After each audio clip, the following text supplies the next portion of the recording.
ഇവിടെ ഹിന്ദു ഐക്യം ഉണ്ടാക്കാൻ വേണ്ടി തന്നെയാണ്.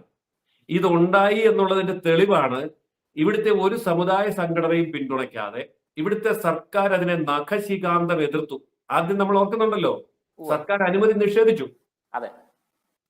ബാക്കി എല്ലാ തീർത്ഥാടന കേന്ദ്രങ്ങളിലേക്കും സൗജന്യമായിട്ട് ബസ് ഓടിക്കും, സൗജന്യമായിട്ട് വൈദ്യുതി കൊടുക്കും, സൗജന്യമായിട്ട് എല്ലാ കുടിവെള്ളം കൊടുക്കും, എല്ലാ സൗകര്യവും ചെയ്തു കൊടുക്കും. ഇവിടെ ഒന്നും ചെയ്തില്ല എന്ന് മാത്രമല്ല, ഇതിനെ നിരോധിക്കാനാണ് സർക്കാർ ശ്രമിച്ചത്. വലിയ സമ്മർദ്ദം ഉണ്ടായി.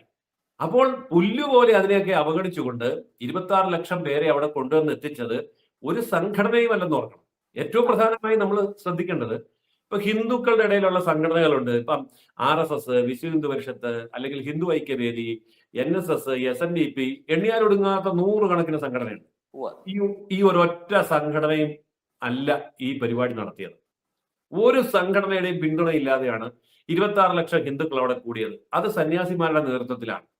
അപ്പോൾ സംഘടനകൾക്ക് അപ്പുറത്തേക്ക് ഹിന്ദു ഉണർന്നു എന്ന് കണ്ടപ്പോ അടിത്തറ തകരുന്നത് കമ്മ്യൂണിസമാണ്. അതാണ് ഈ ഭയത്തിന്റെ കാരണം.